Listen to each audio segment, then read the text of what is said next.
If you want to become a master salesperson, I want you to understand this truth. People don't buy products. People buy better versions of themselves. That's how I wrote it in my notes. People don't buy products, they buy an improvement of themselves. My name is Sarah, and welcome to this chat. I will call it a chat, all right? I want to talk about sales. It's been impressed in my heart for a long time to do a little bit of training on sales, amongst other things, as I've come to understand it. We encourage people to go into businesses. It's one for me. It's something I tell people all the time. Business is not easy. You see what they call entrepreneurship? It's not easy, but it's worth it.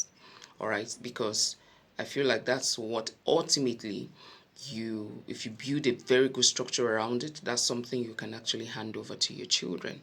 You can't hand over your certificate to your children.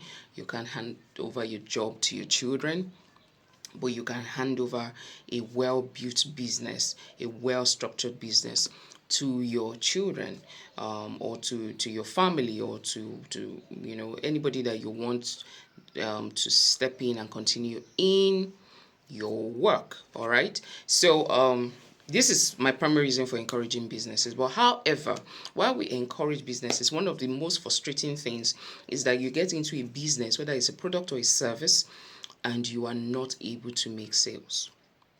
Now, one thing I must state here very clearly on this day one that I'm talking about sales is the fact that life itself is a sale. I say this all the time. From the moment you open your mouth and you extend your hand to shake a hand and you say, "Hi, my name is Sarah," you are selling yourself. You are already making a sale. You're trying to communicate a perception of yourself that you want the other person to know about you, and that is selling. So just understand that life is about sales.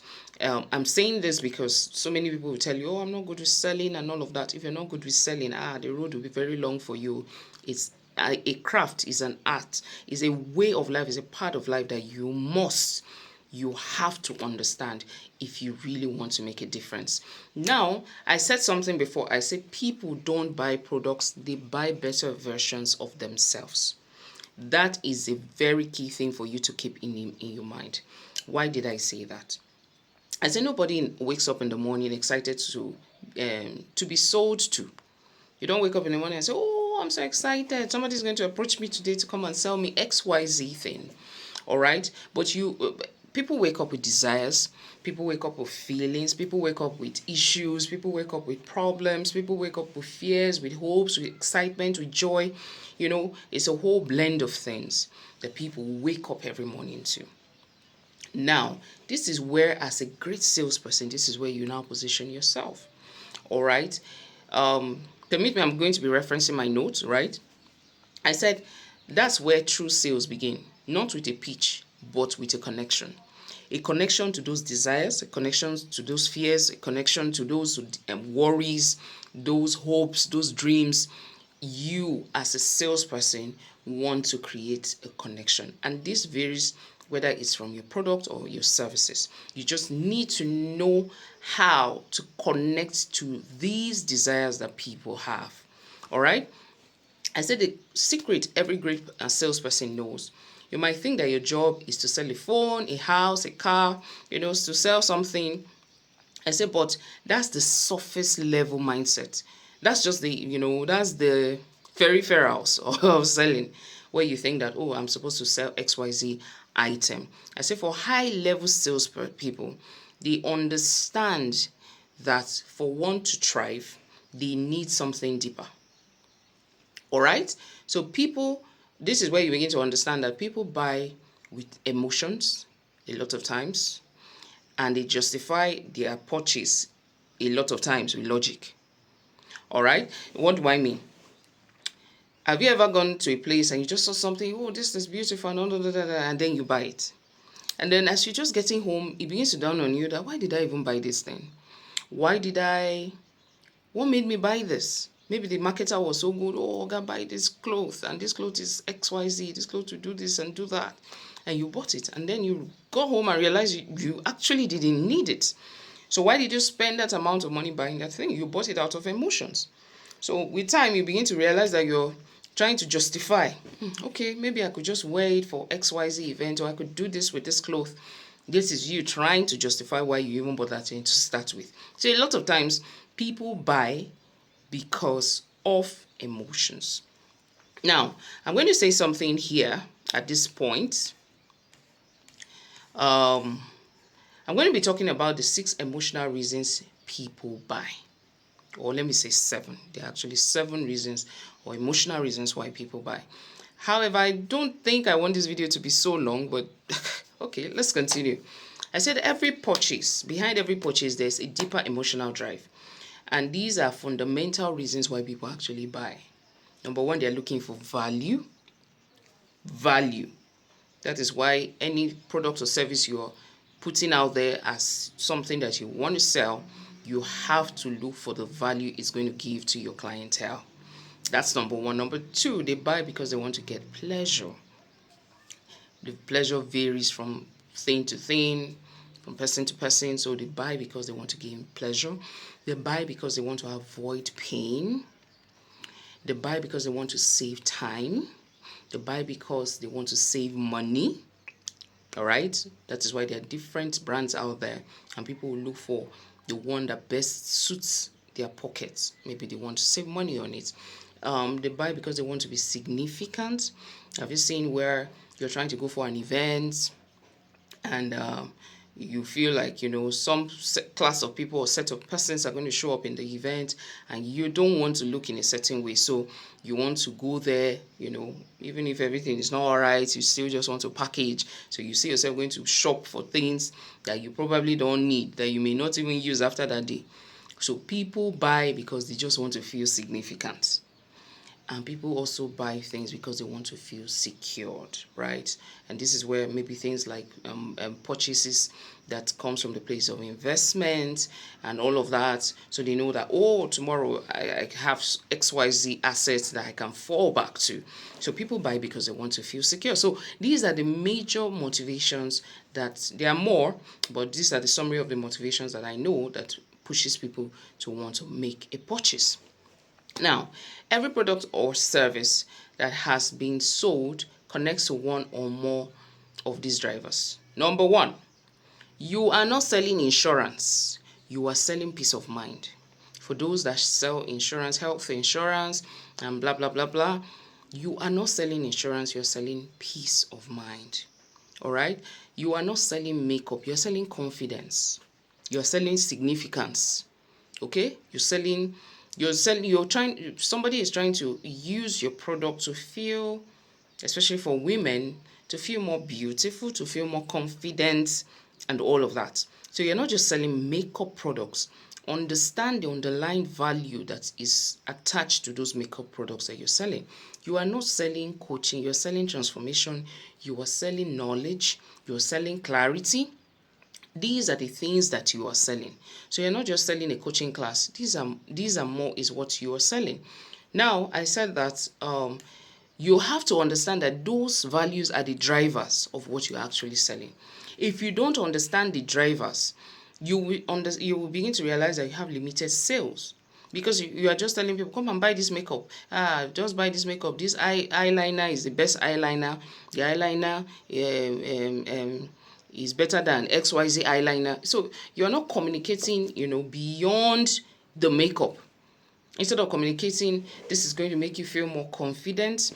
This is so natural and it's going to make you feel this. If you're creating this is the better one for you because you're going to get this level of confidence from it. Or whatever lines you want to use, but you're communicating the value. That is the driver. Now I said something. I gave like an example, right? Let me use a typical example of what I'm saying.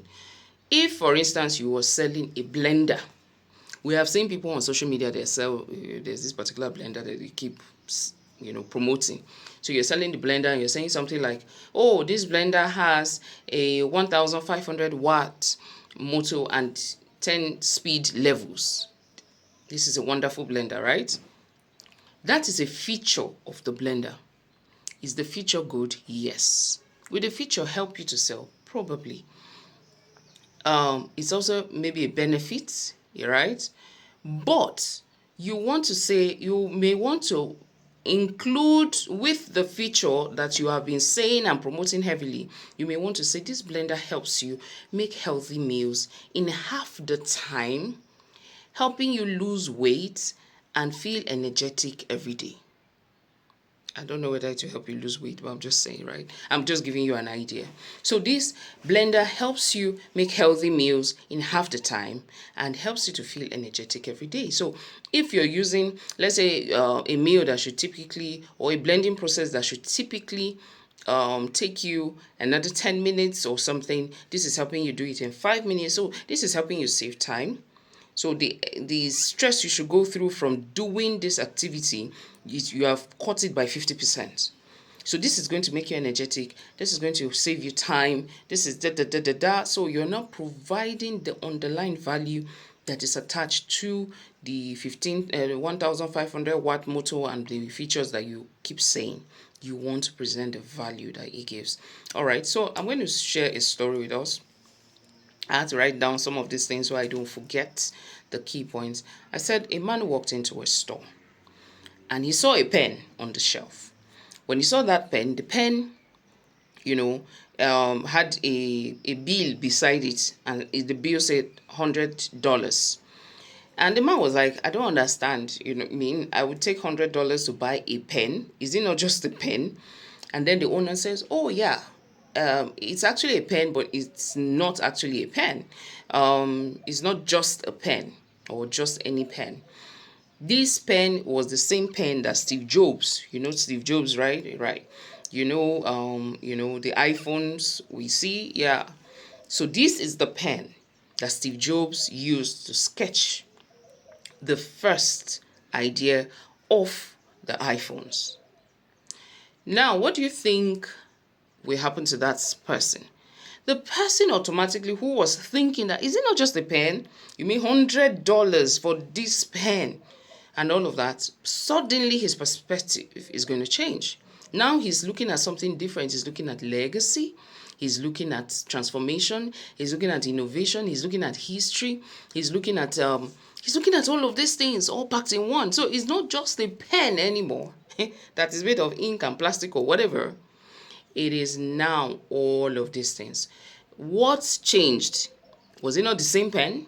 It's the same pen. But the pen is now attached with meaning that makes it more valuable.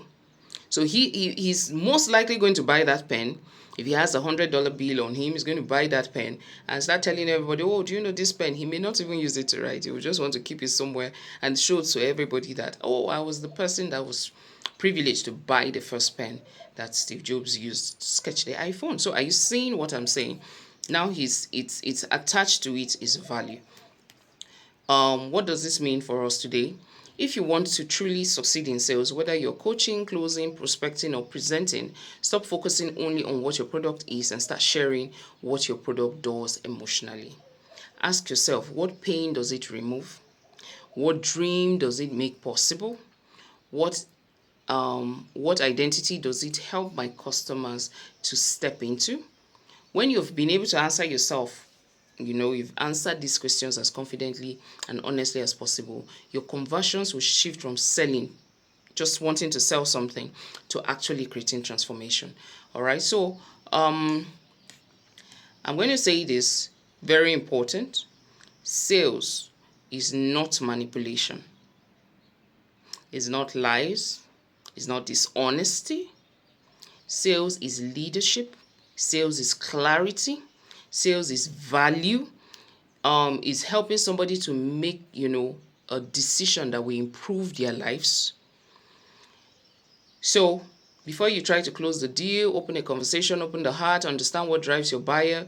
Because when you understand why they buy, you will never have to hard sell again. hard selling is, doing so much just because you want to sell something. You just have to understand the value that that thing is going to present to them. And this brings me to my closing.